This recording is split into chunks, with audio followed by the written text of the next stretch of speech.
안녕하세요. 세상에서 가장 믿었던 사람에게 뒤통수를 맞는다는 게 어떤 기분인지 그 차가운 감각을 뼛속까지 느끼게 된 42살 이서아라고 해요. 얼마 전까지만 해도 전 제 인생이 이 세상 누구보다 완벽하고 행복하다고 단 한치의 의심도 없이 믿고 살았어요. 저에게 이 끔찍한 불행을 안겨준 건 아주 먼 곳에 있는 낯선 사람도 아니고 평생을 원수처럼 지낸 사람도 아니었어요. 바로 제 인생의 전부였고 제 세상 그 자체였던 제 남편 박도윤이었답니다. 그 사람의 차 블랙박스를 무심코 열어보기 전까지 제 단단했던 세상은 그 어떤 균열도 없이 평온했죠. 하지만 그날의 정말 사소하고 우연한 호기심이 제 모든 것을 송두리째 뒤흔드는 거대한 태풍의 시작이 될 줄은 정말 꿈에도 몰랐어요. 지금부터 제가 겪었던 그 폭풍 같은 이야기를 한번 시작해 볼게요. 제 남편은 번듯한 중소기업을 운영하는 누가 봐도 능력 있는 사람이었어요. 저보다 2살 많은 44살의 나이에 자기 회사를 이끌어가는 모습은 언제나 듬직하고 존경스러웠죠. 밖에서는 냉철하고 카리스마 넘치는 대표님이었지만 집에 들어오는 순간 현관문에서부터 저를 향해 무장해제되는 세상 가장 다정한 남자이기도 했고요. 아침마다 제가 타주는 커피 향을 맡으며 하루를 시작해야 기운이 난다고 말하는 사람, 제 손을 잡고 동네를 산책하는 걸 가장 큰 행복으로 여기던 사람. 결혼 생활 15년 동안 저희는 흔한 부부싸움 한 번 제대로 한 적 없을 만큼 서로를 아끼고 존중했어요. 저는 그런 남편을 의심하는 법조차 잊어버린 채 살았던 것 같아요. 아니, 애초에 의심이라는 단어 자체가 저희 부부 사이에는 존재하지 않는 말이라고 굳게 믿었죠. 사건이 있었던 그날도 여느 때와 다르지 않은 아침이었어요. 남편은 2박 3일 일정으로 부산 출장을 떠나야 했죠. 사업 파트너와 중요한 미팅이 잡혀 있다면서 며칠 전부터 분주하게 서류를 챙기곤 했어요. 서아야, 나 없다고 끼니 거르지 말고. 일하다가도 밥은 꼭 제때 챙겨 먹어. 알았지? 현관을 나서기 전 남편은 제 볼을 부드럽게 감싸주며 걱정스러운 눈으로 신신당부를 했어요. 저는 그런 남편의 넥타이를 마지막으로 한번 매만져주며 활짝 웃어 보였죠. 걱정 마세요, 도윤 씨. 일 잘 마치고 조심히 다녀와요.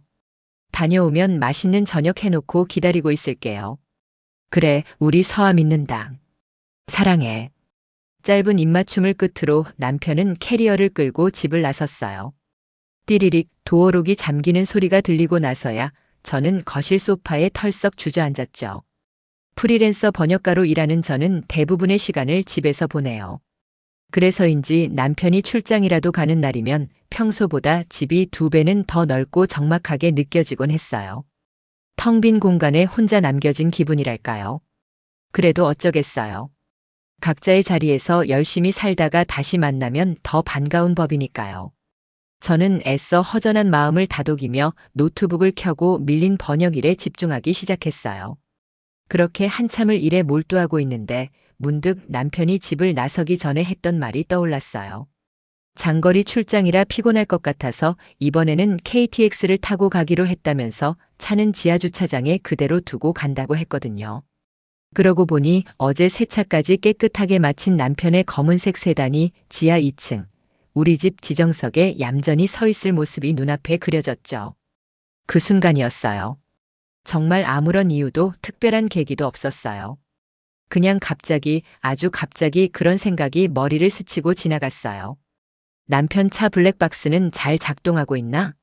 요즘 워낙 주차 뺑소니 사건도 많고 험한 세상에 별의별 일이 다 일어나잖아요. 평소 같았으면 그런 생각조차 하지 않았을 텐데 그날은 왜 그랬는지 모르겠어요. 마치 무언가에 홀린 사람처럼 저는 자리에서 일어나 주섬주섬 옷을 챙겨 입고 지하주차장으로 향하는 엘리베이터에 몸을 실었답니다. 지하주차장의 서늘한 공기가 뺨에 와 닿았어요. 익숙한 우리 차 앞에 서서 스마트키로 문을 열자 차 안에 배어있는 남편의 희미한 향수 냄새가 코끝을 스쳤죠. 저는 조수석에 앉아 잠시 눈을 감았어요. 늘 제 옆자리에서 운전하던 남편의 모습, 함께 음악을 듣고 소소한 이야기를 나누던 평범한 순간들이 떠올라 피식 웃음이 나왔어요. 정말이지 제 인생은 한 폭의 평온한 풍경화 같았어요. 잔잔한 호수처럼 고요했고 따스한 햇살처럼 아늑했죠. 그리고 저는 제 손으로 직접 그 평화로운 그림을 갈기갈기 찢어버릴 행동을 하고 말았어요. 룸미러 뒤편에 붙어 있는 작은 블랙박스. 그 작은 기계가 제 인생을 통째로 집어삼킬 괴물이라는 사실을 까맣게 모른 채 저는 호기심 가득한 얼굴로 손을 뻗었어요. 최근 영상이나 한번 볼까? 하는 정말 가벼운 마음이었죠. 전원을 켜고 작은 액정 화면으로 영상을 돌려보는 건 번거로우니 아예 메모리 카드를 뽑아서 집으로 가져가기로 했어요. 딸깍 소리와 함께 손톱만 한 메모리 카드가 튀어나왔고 저는 그걸 소중하게 손에 쥐고 다시 집으로 올라왔답니다. 제 서재, 제 손으로 꾸민 가장 안전하고 안락한 공간이었던 그곳에서 저는 판도라의 상자를 열 준비를 하고 있었어요. 노트북에 메모리 카드를 삽입하자 이동식 디스크라는 창이 화면에 떠올랐죠. 폴더 안에는 날짜와 시간별로 차곡차곡 정리된 영상 파일들이 빼곡하게 들어차 있었어요. 저는 별 생각 없이 남편이 출장을 떠나기 바로 전날의 주행 기록 하나를 더블 클릭했어요. 로딩되는 짧은 시간 동안 저는 아마 남편이 좋아하는 라디오 방송 소리나 혹은 혼자 흥얼거리는 콧노래 같은 걸 상상하고 있었는지도 몰라요. 하지만 제 상상과는 전혀 다른 제 심장을 얼어붙게 만드는 소리가 스피커를 통해 흘러나오기 시작했어요. 익숙한 남편의 목소리, 그리고 제가 단 한 번도 들어본 적 없는 아주 낯선 여자의 목소리가 뒤섞여서 말이죠. 손에 쥔 작은 메모리 칩이 유난히 차갑게 느껴졌어요. 출장을 떠난 남편 박도윤의 차에서 몰래 꺼내온 블랙박스 메모리 카드였죠. 이걸 정말 확인해야 할까? 그냥 모르는 척 아무 일도 없었던 것처럼 다시 제자리에 가져다 놓아야 하는 건 아닐까? 수십 번, 수백 번을 망설였어요. 하지만 이미 제 마음속에 피어오른 의심의 씨앗은 걷잡을 수 없이 자라나고 있었답니다. 결국 저는 떨리는 손으로 노트북에 메모리 카드를 꽂았어요. 딸칵하고 작은 소리와 함께 화면에 파일 목록이 주르륵 나타났죠. 최근 날짜 순으로 정렬된 영상 파일들. 심장이 미친 듯이 뛰기 시작했어요. 손끝은 차갑게 식어갔고 등줄기로는 식은땀이 흘렀죠. 남편이 지방으로 출장을 떠난다고 말했던 바로 그 날짜의 파일이 눈에 들어왔어요. 제발 제발 아무것도 아니기를. 그냥 내 예민함이 만들어낸 오해이기를. 그렇게 간절히 기도하며 파일을 더블 클릭했어요. 화면 가득 익숙한 도로의 풍경이 펼쳐졌어요. 남편이 매일같이 출퇴근하던 길이었죠. 차창 밖으로 스쳐 지나가는 풍경, 라디오에서 흘러나오는 희미한 음악 소리. 그리고 이내 남편의 나지막한 콧노래 소리가 들려왔어요. 그래요, 여기까지는 모든 게 너무나 평범했어요. 제가 아는 제 남편 박도윤의 모습 그대로였죠. 역시 내가 너무 예민했나 봐. 안도의 한숨을 내쉬려던 바로 그 순간이었어요. 아주 맑고 하지만 어딘지 모르게 서늘한 여자의 목소리가 스피커를 뚫고 제 고막을 후벼 팠어요. 오빠, 저기 편의점 좀 들렀다 가면 안 돼요? 목이 말라서. 순간 세상의 모든 소리가 멎는 것 같았어요. 머릿속이 새하얗게 비어버리고 숨을 어떻게 쉬어야 하는지조차 잊어버렸죠. 오빠? 누가 내 남편을 오빠라고 부르는 거지? 분명 제 목소리는 아니었어요. 너무나도 낯선, 한 번도 들어본 적 없는 젊은 여자의 목소리. 쿵. 심장이 발끝까지 떨어지는 기분이었어요. 애써 외면하려 했던 최악의 상상이 현실이 되어 눈앞에 펼쳐지는 순간이었죠. 온몸의 피가 차갑게 식는 것 같았어요. 노트북 화면 속에서는 남편이 다정하게 대답하고 있었어요. 그래, 뭐 마실래? 내가 사올게. 다정함. 네, 그건 분명 다정함이었어요. 평소 저에게 보여주던 그 껍데기뿐인 친절함과는 결이 다른 진심이 담겨 있는 듯한 목소리. 저는 그대로 얼어붙어 화면만 멍하니 바라보았어요. 언제부터였을까요? 내가 아무것도 모르고 집에서 프리랜서 번역 일을 하며 그를 기다리던 그 시간에 그는 이 여자와 함께 차를 타고 있었던 걸까요? 야근이라던 수많은 밤들, 주말에도 이어진다던 그 지긋지긋한 출장들이 혹시 전부 다 이 여자와의 미래를 위한 거짓말은 아니었을까요? 의심은 꼬리에 꼬리를 물고 제 머릿속을 헤집어 놓았어요. 남편과 결혼하고 지난 10년. 저는 그 사람을 세상 전부라고 믿고 살았어요. 번듯한 중소기업 대표로 성실하고 가정에 충실하며 저를 끔찍이 아껴주는 사람. 제 주변 모든 사람들이 제 남편 같은 사람은 세상에 없다며 부러워했죠. 저 역시 단 한순간도 그를 의심해 본 적이 없었어요. 그가 제게 보여준 세상이 전부인 줄 알았으니까요. 그런데 그 모든 것이 거짓이었다니. 내가 쌓아올린 완벽한 세상이 한낱 모래성에 불과했다니. 손이 부들부들 떨려 마우스조차 제대로 잡을 수 없었어요. 눈물은커녕 아무런 감정도 느껴지지 않았어요.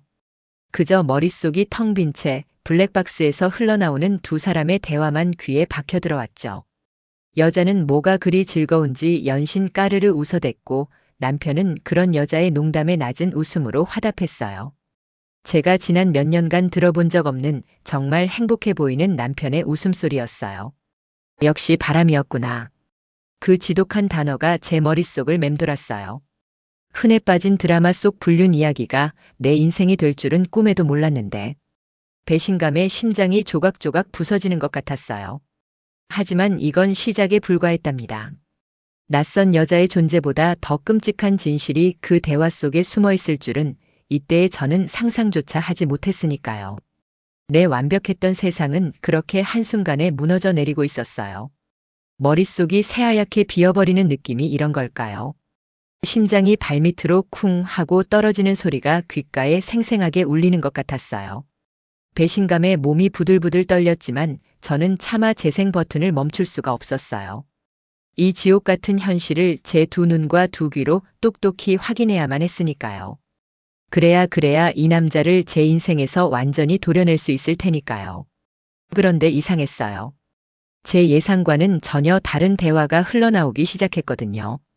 애정 섞인 농담이나 달콤한 밀어는커녕 싸늘한 얼음장 같은 목소리가 차 안의 공기를 가득 채우고 있었어요. 대표님, 준비는 잘 돼가고 있나요? 시간이 얼마 없어요. 여자의 목소리였어요. 하지만 그 목소리에는 남녀 간의 설렘이나 애틋함 같은 건 한 방울도 섞여 있지 않았죠. 오히려 비즈니스 파트너에게 진행 상황을 보고받는 듯한 날카롭고 사무적인 톤이었어요. 대표님이라니 남편은 중소기업을 운영하고 있으니 회사 사람인 걸까요? 네, 최 이사님. 거의 다 됐습니다. 마지막 단계만 남았어요. 남편의 목소리가 뒤따랐어요. 제가 아는 다정하고 따뜻한 목소리가 아니었어요. 긴장감과 초조함이 뒤섞인 낯설고 차가운 음성이었죠. 최 이사님? 저는 남편의 회사 직원들 이름을 대부분 알고 있었지만 최 이사라는 이름은 처음 들어봤어요. 제 머릿속은 수만 가지 질문으로 터져나갈 것 같았죠. 바람이 아니었나? 그럼 이 여자와 남편은 대체 무슨 관계인 거지? 왜 이런 은밀한 대화를 차 안에서 나누고 있는 걸까? 그날 쓸 물건들은 전부 확보해 둔 거 맞죠? 사소한 실수 하나가 모든 걸 망칠 수 있다는 거 명심하셔야 합니다. 여자의 목소리는 점점 더 날카로워졌어요. 물건들이라니 대체 무슨 물건을 말하는 걸까요? 모든 걸 망친다는 건 또 무슨 뜻일까요? 저는 본능적으로 등골이 서늘해지는 것을 느꼈어요. 이건 단순한 사업 이야기가 아니었어요. 무언가 끔찍하고 잘못된 방향으로 흘러가고 있다는 불길한 예감이 온몸을 휘감았죠. 제 손은 여전히 마우스를 쥔 채 덜덜 떨리고 있었지만 귀는 그들의 대화 한마디 한마디를 놓치지 않으려고 필사적으로 집중하고 있었어요. 마치 제 생존 본능이 그렇게 시키는 것처럼요. 물론입니다. 여러 번 확인했어요. 변수는 없을 겁니다. 남편은 단호하게 대답했어요. 그 목소리에는 한치의 망설임도 없었죠.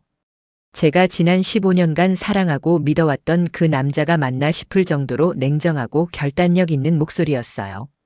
심장이 불안하게 요동치기 시작했어요. 저는 이 대화가 어디로 향하는지 전혀 짐작할 수 없었지만 그 끝이 결코 해피엔딩이 아닐 거라는 것만은 확실히 알 수 있었죠. 잠시 침묵이 흘렀어요. 차가 멈춰서는 소리, 안전벨트를 푸는 소리 같은 자잘한 소음들만이 블랙박스 스피커를 통해 흘러나왔죠. 저는 숨을 죽이고 다음 대화를 기다렸어요. 가장 중요한 건 이서아 씨예요. 그날 이서아 씨 동선은 확실하게 파악해둔 거 맞죠? 그 사람이 조금이라도 계획에서 벗어나는 순간 모든 게 수포로 돌아갑니다. 제 이름이 나오는 순간 온몸의 피가 차갑게 식는 것 같았어요. 이서아 씨. 그 여자는 제 이름을 마치 서류에 적힌 활자를 읽듯 아무런 감정 없이 내뱉었어요. 동선을 파악한다니, 계획에서 벗어나면 안 된다니, 그게 대체 무슨 소리예요? 왜 내 이름이 저들의 비밀스러운 대화에 오르내리는 거죠? 혼란스러운 머릿속으로 수십 개의 퍼즐 조각이 멋대로 떠다녔어요. 남편과 낯선 여자의 미래, 그리고 그 중심에 있는 나. 하지만 그 조각들은 도무지 하나의 그림으로 맞춰지지 않았어요. 연인들의 대화라고 하기엔 너무나도 섬뜩했고 사업적인 논의라고 하기엔 지나치게 사적이었으니까요. 그때 제 모든 사고를 정지시키는 남편의 한마디가 심장을 관통했어요. 걱정 마세요. 제 아내입니다. 제가 가장 잘 알아요. 그날 어디서 뭘 할지, 무슨 생각을 할지까지도요. 다정함이라고는 찾아볼 수 없는 오싹할 정도로 차가운 확신에 찬 목소리였어요. 저를 가장 잘 안다는 그 말이 세상에서 가장 끔찍한 저주처럼 들렸죠. 사랑과 신뢰의 언어라고 믿었던 그 말이 실은 저를 완벽하게 통제하고 조종할 수 있다는 자신감의 표현이었다는 것을 깨닫는 순간이었어요. 저는 그 자리에 얼어붙은 채 더 이상 아무것도 할 수 없었어요. 단순한 외도에 대한 배신감과는 차원이 다른 정체 모를 거대한 공포가 저를 집어삼키고 있었으니까요. 대체 이 사람들은 나를 두고 무슨 끔찍한 계획을 꾸미고 있는 걸까요? 그리고 제 남편 박도윤은 대체 어떤 얼굴을 가면 뒤에 숨기고 있었던 걸까요? 이상했어요. 정말 이상했죠. 남편 차에서 다른 여자의 목소리가 들려온다는 건 분명 세상이 무너질 일인데 제 머릿속은 오히려 더 차갑게 식어버리는 기분이었어요. 두 사람의 대화에는 연인 사이에서 느껴져야 할 그 어떤 애틋함이나 설렘, 심지어는 은밀한 긴장감조차 없었거든요. 마치 중요한 비즈니스 미팅이라도 하는 것처럼 두 사람의 목소리는 시종일관 건조하고 사무적인 톤을 유지하고 있었어요. 그 여자는 남편을 대표님이라고 불렀어요.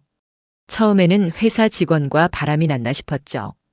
하지만 이어지는 대화는 제 상상을 완전히 벗어나는 방향으로 흘러가기 시작했어요. D-데이는 예정대로 진행하는 거 맞죠? 더는 미룰 시간 없어요. 이번 주 안으로 모든 걸 끝내야 해요. 그 여자 최미진이라는 여자의 목소리는 얼음장처럼 차가웠어요. D-데이? 모든 걸 끝내다니. 대체 무슨 소리를 하는 건지 도무지 감을 잡을 수가 없었죠. 제 남편 박도윤은 깊은 한숨을 내쉬며 대답했어요. 알아. 나도 지금 속이 타들어가는 것 같아. 근데 최 이사 조금만 더 신중해야지. 이건 한번 삐끗하면 그걸로 모든 게 끝장나는 일이야. 흔적 하나 남겨선 안 된다고. 저는 마우스를 쥔 채 그대로 얼어붙었어요. 흔적? 끝장? 이게 지금 내 남편 입에서 나온 말이 맞나? 혹시 무슨 신규 사업을 아주 비밀리에 준비하는 걸까? 아니면 혹시 누가 남편을 협박이라도 하고 있는 건 아닐까? 머릿속이 새하얗게 변하면서 온갖 끔찍한 상상들이 꼬리에 꼬리를 물고 피어올랐어요. 차라리 정말 흔한 바람이었다면 머리채라도 잡고 싸우고 이혼 서류를 던져버리면 그만이었을 텐데. 지금 이 대화는 그런 차원의 이야기가 아니었어요. 무언가 훨씬 더 위험하고 어두운 냄새가 짙게 풍겨왔죠. 잠시 침묵이 흘렀어요.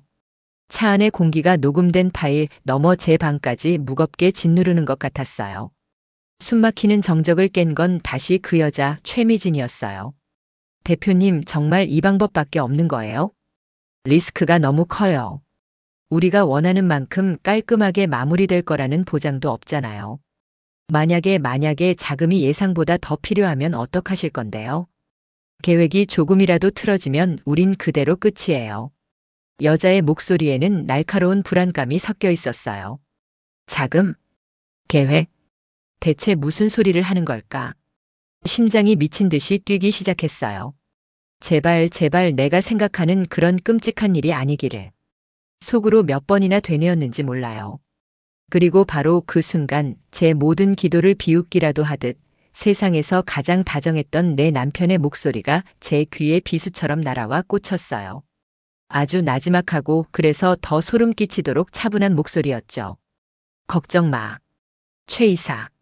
내가 다 생각해 놓은 게 있으니까. 이서아 앞으로 들어놓은 거 있잖아. 사망보험금.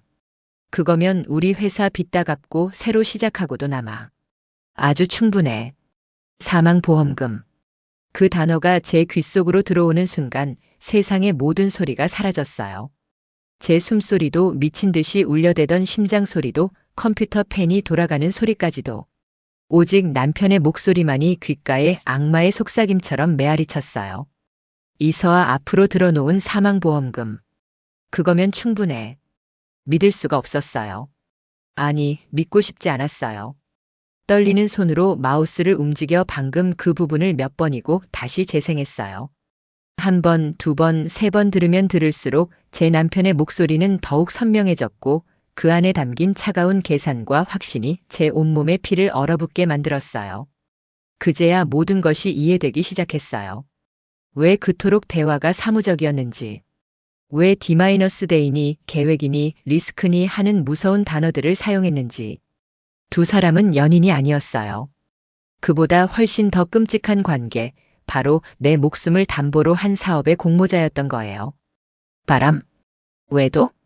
그런 건 차라리 애교였어요. 지금 제가 마주한 진실은 지난 15년의 결혼 생활과 사랑이 모두 거짓이었고 저는 그저 제 남편의 사업 실패를 메꿔줄 걸어 다니는 보험금에 불과했다는 끔찍한 현실이었으니까요. 온몸에서 힘이 빠져나가며 의자에 주저앉았어요. 배신감보다 먼저 찾아온 건 살을 애는 듯한 공포였어요. 사랑한다고 당신 없으면 못 산다고 속삭이던 그 남자가 내 죽음을 계획하고 있었다니. 내 목숨값을 계산하고 있었다니. 그 순간 제 남편 박도윤은 제 세상에서 죽었어요. 그리고 그 자리엔 제 목숨값을 태연하게 은조리는 악마만이 남아있었죠. 온몸의 피가 차갑게 식는다는 게 어떤 느낌인지 저는 그날 처음으로 알게 됐어요.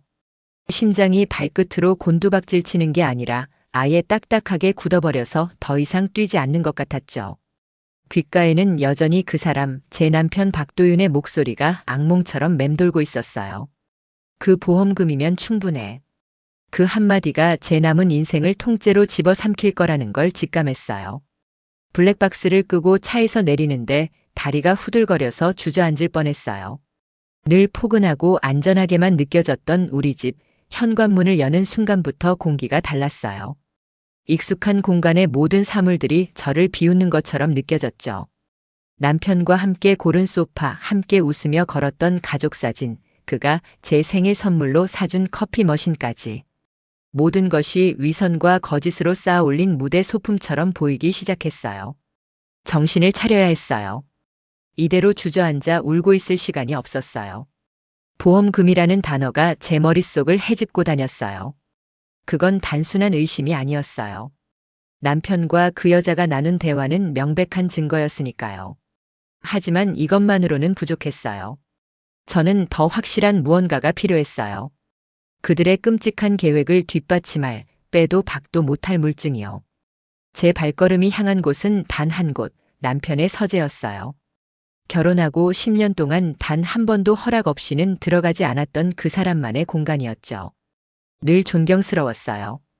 밤늦게까지 회사 일을 처리하며 가족을 위해 애쓰는 그의 뒷모습이 자랑스러웠고요. 하지만 이제 그 서재는 제게 성역이 아닌 판도라의 상자처럼 느껴졌어요. 그 안에는 분명 제가 감당할 수 없는 진실이 숨어 있을 테니까요. 서재 문을 열자 낯선 향수 냄새 대신 익숙한 종이와 잉크 냄새가 저를 맞았어요. 잘 정돈된 책장, 반듯하게 놓인 서류들, 모든 것이 그 사람의 성격처럼 빈틈없어 보였죠. 어디부터 뒤져야 할까?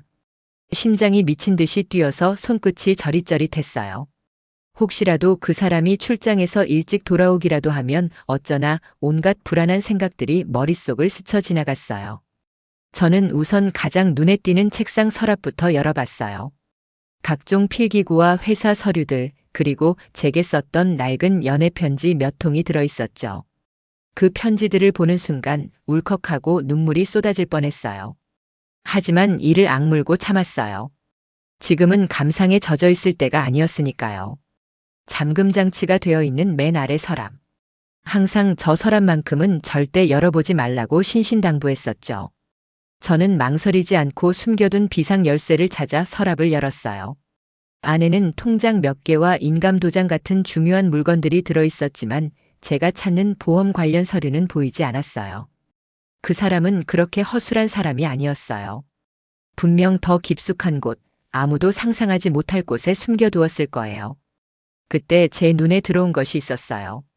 책장 가장 아래 칸, 다른 책들에 가려 잘 보이지도 않는 구석에 꽂힌 낡은 서류철 하나.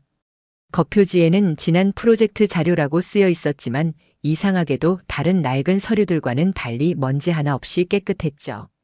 마치 최근에 누군가 만지기라도 한 것처럼요. 저는 홀린 듯 그 서류철을 꺼내 들었어요.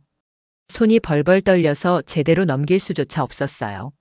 한 장 한 장 넘길 때마다 숨이 멎는 것 같았어요. 회사의 오래된 재무제표, 지난 계약서들 제가 잘못 짚었나 싶어 마지막 장을 넘기려는 순간이었어요. 서류철 가장 뒤에 다른 종이들 사이에 교묘하게 숨겨져 있는 두꺼운 서류 뭉치가 손에 잡혔어요. 그리고 마침내 제 눈앞에 나타난 서류의 제목. 종신보험 계약서. 심장이 쿵 하고 내려앉았어요. 피보험자 이서아. 제 이름 석자가 선명하게 박혀 있었어요. 그리고 수익자 란에 적힌 이름은 제 남편 박도윤이었어요. 보험금 지급 액수를 확인하는 순간 저는 그 자리에 얼어붙고 말았어요. 제 평생 만져볼 수도 없을 만큼 거대한 액수였죠. 제 목숨값이 그렇게나 비싼 줄은 미처 몰랐네요. 가장 소름이 돋았던 건 가입일자였어요. 불과 석 달 전. 그 사람이 회사 자금 사정이 어렵다며 제 앞에서 밤마다 한숨을 쉬기 시작했던 바로 그 시점이었어요. 그동안 그의 힘든 표정과 지친 어깨를 보며 얼마나 마음 아파했는지, 어떻게든 힘이 되어주려고 얼마나 애썼는지. 그 모든 것이 저를 속이기 위한 연기였다는 사실에 온몸에 소름이 돋았어요. 저는 더 이상 아내가 아니었어요. 그저 거액의 보험금으로 환전될 걸어다니는 상품권에 불과했던 거예요. 그동안 저를 향해 보여줬던 다정한 미소와 따뜻한 눈빛은 사실 제 목숨을 담보로 한 탐욕의 표정이었던 거죠. 눈물이 흐르지 않았어요. 대신 머릿속이 얼음장처럼 차가워지면서 모든 것이 너무나도 선명하게 보이기 시작했어요. 이건 단순한 외도나 배신 같은 차원의 문제가 아니었어요. 처음부터 완벽하게 계획된 제 목숨을 노린 거대한 사기극이자 살인 계획이었던 거예요. 저는 떨림을 멈춘 손으로 서류를 조심스럽게 원래 자리에 돌려놓았어요. 서류철도 책장 구석, 원래 있던 그 자리에 아무 일 없었다는 듯이 꽂아두었죠. 그 사람이 한치의 의심도 하지 못하게 모든 것을 완벽하게 제자리로. 제 안에서 무언가 단단하게 부서지고 동시에 무섭도록 강한 것이 새로 태어나는 순간이었답니다.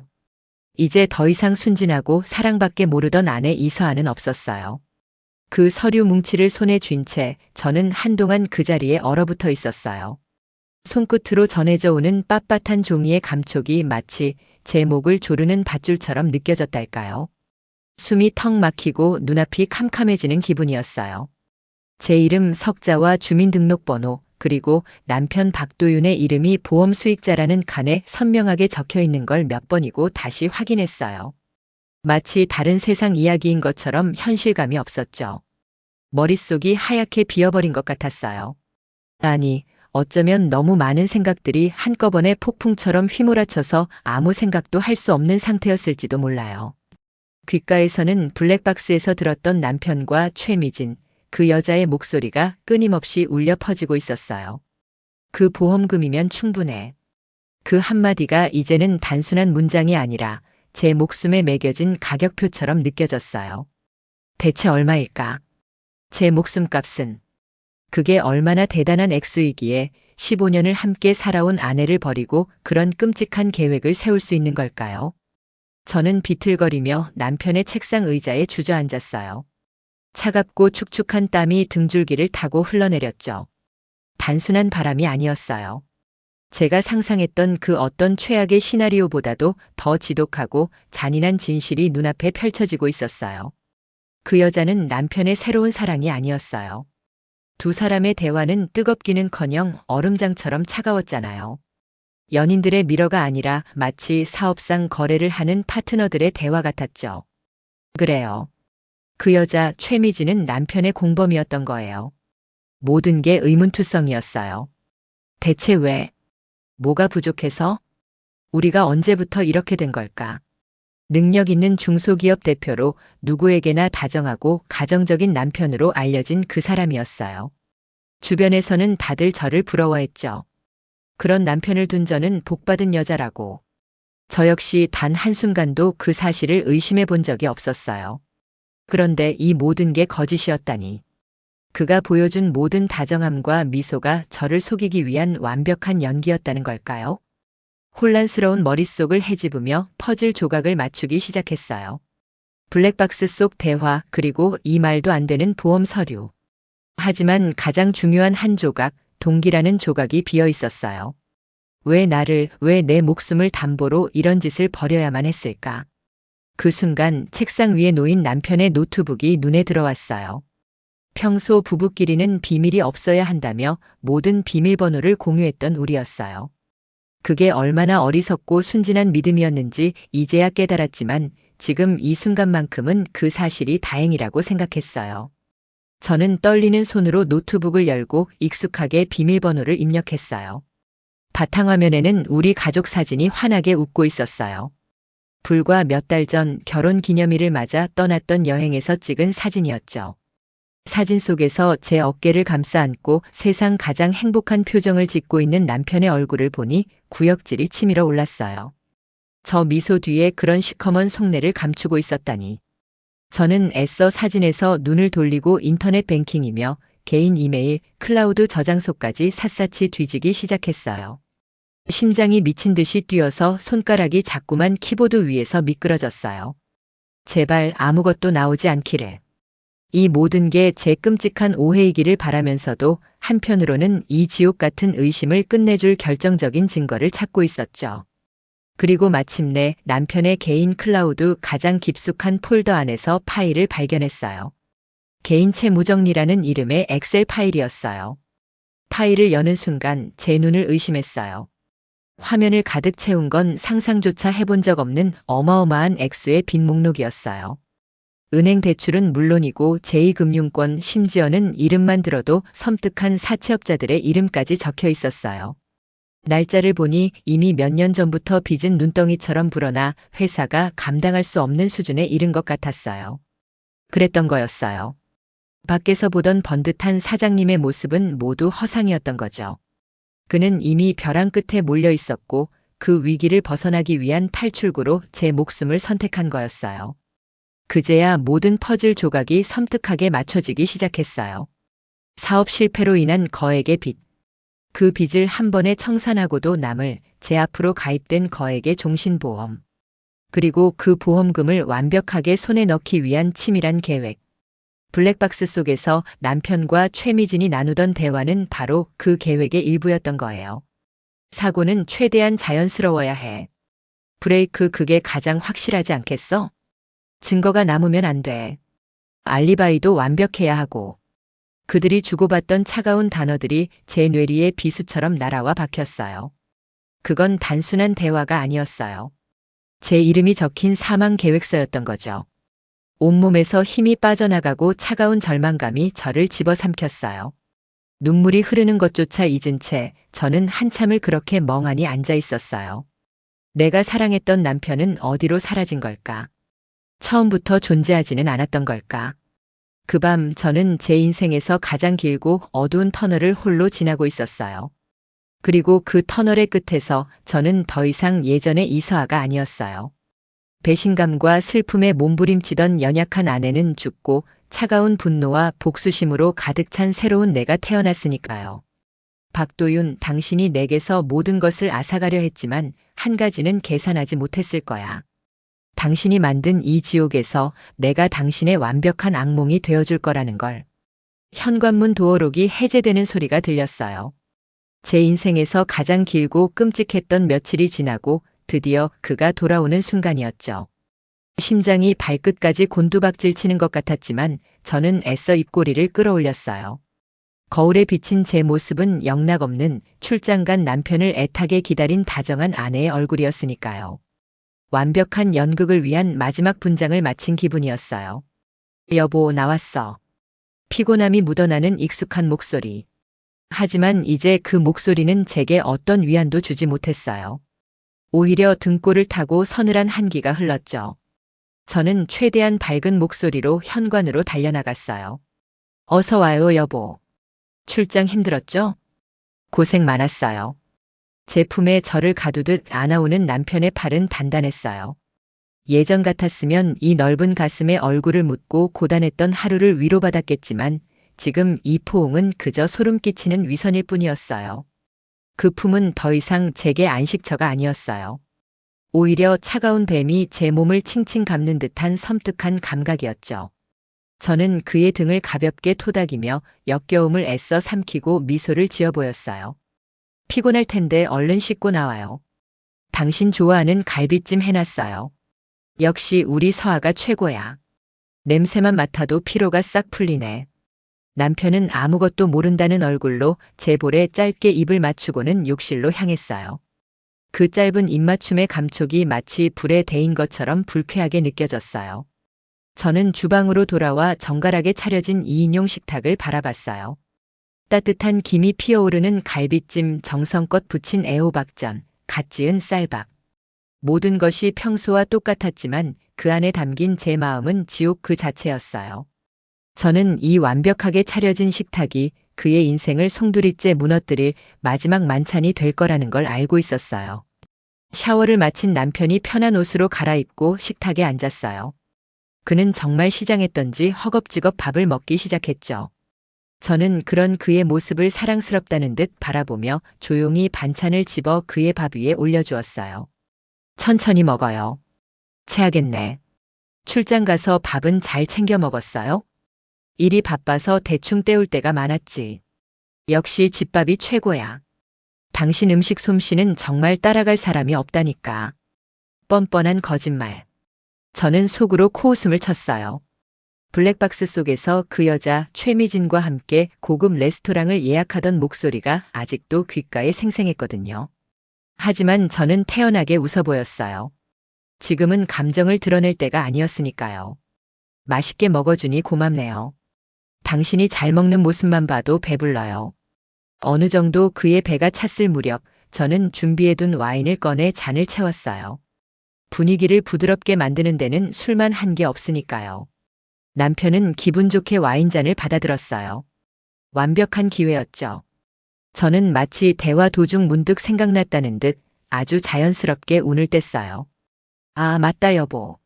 나 당신 출장 갔을 때 서류 정리하다가 뭘 봤는데. 응? 뭘? 내 앞으로 들어놓은 종신보험 있잖아요. 우연히 서류를 보게 됐는데 생각했던 것보다 금액이 엄청 크더라고요. 나 그렇게 사랑해요? 내가 혹시라도 잘못되면 어쩌려고 그렇게 큰 돈을. 저는 장난스럽게 웃으며 그의 어깨를 툭 쳤어요.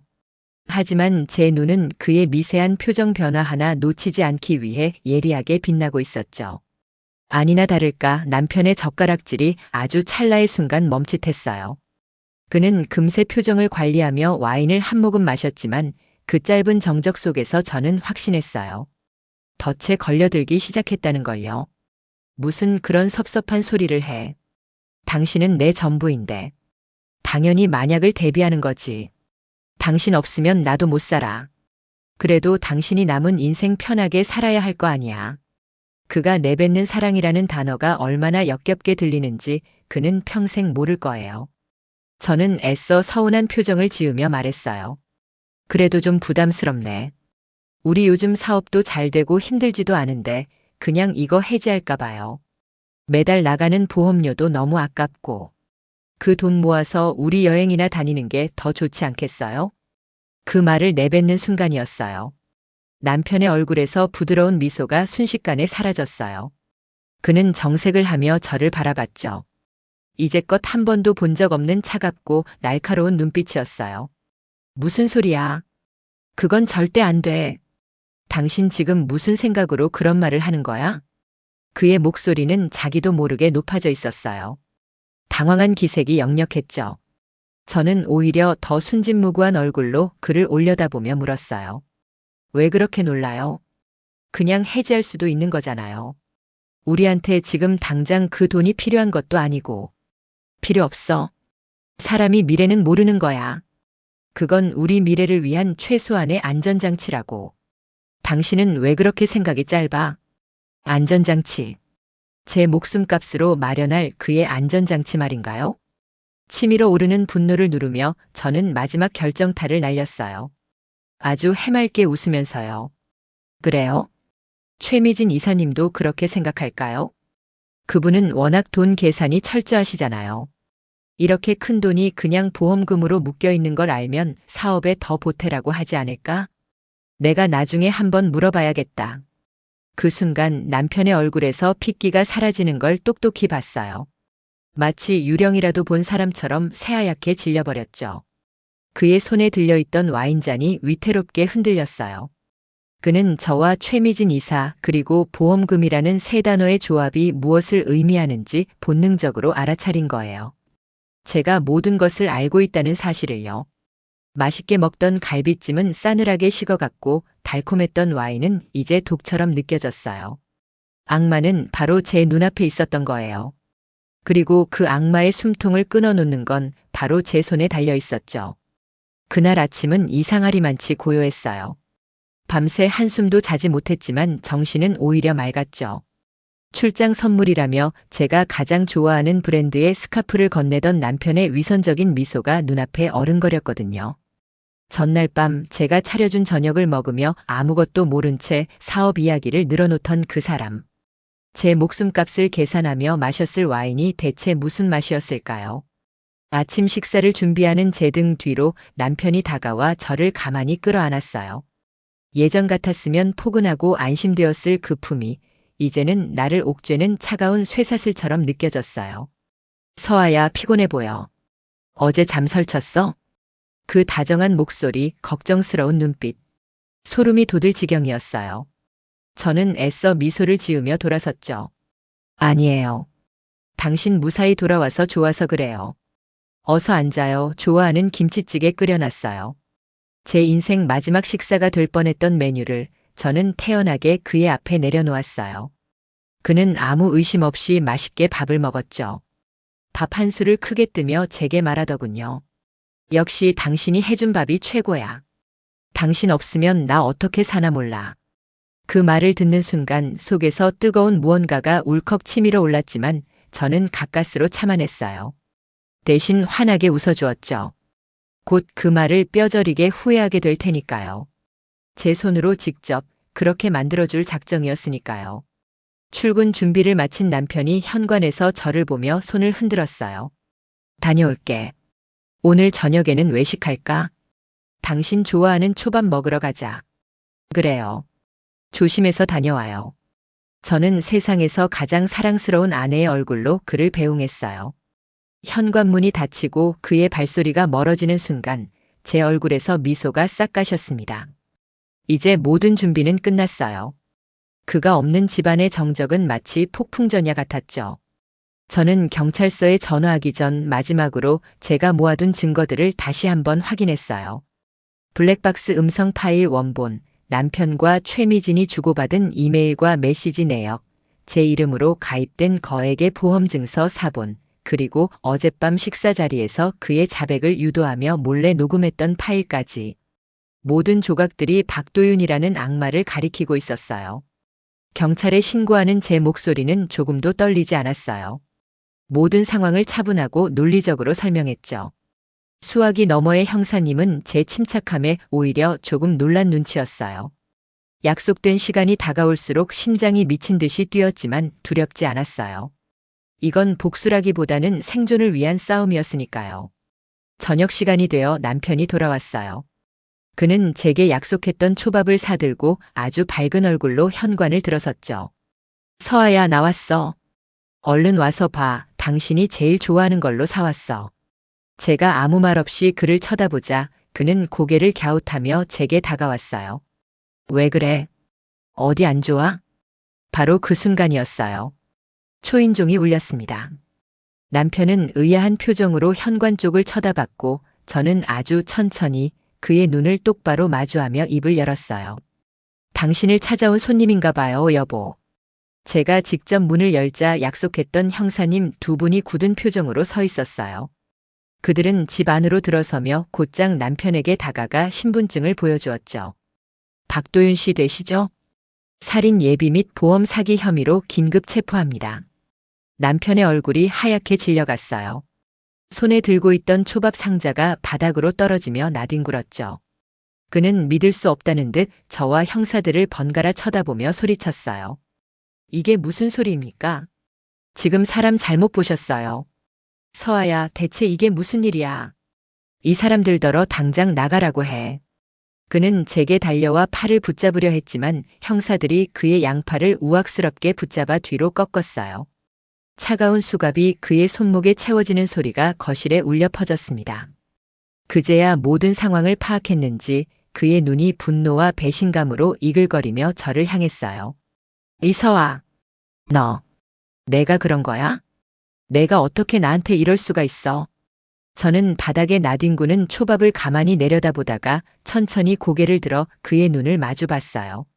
그리고 제 인생에서 가장 차갑고 조용한 목소리로 말했죠. 당신이 내 이름으로 들어놓은 사망보험금 그거면 충분하다면서요. 이제 그 돈으로 당신 변호사나 사도록 해요. 물론 어림도 없겠지만. 제 입에서 나온 그 말에 남편의 얼굴은 절망으로 일그러졌어요. 그는 짐승처럼 울부짖으며 발버둥 쳤지만 형사들에게 끌려나가는 그의 모습은 초라하기 짝이 없었죠. 잠시 후 공범인 최미진 역시 회사에서 체포되었다는 연락을 받았어요. 모든 것이 제 계획대로 완벽하게 끝난 거예요. 텅 빈 집안에 홀로 남겨졌어요. 바닥에 흩어진 초밥 조각들이 마치 산산조각 난 우리의 지난 세월 같았죠. 눈물이 날 법도 한데 이상하게 눈물 한 방울 나오지 않았어요. 대신 아주 오랜만에 깊은 숨을 내쉴 수 있었죠.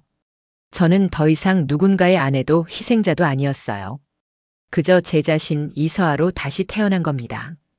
가장 사랑했던 사람을 내 손으로 지옥에 보낸 그날, 저는 비로소 제 삶을 되찾았어요.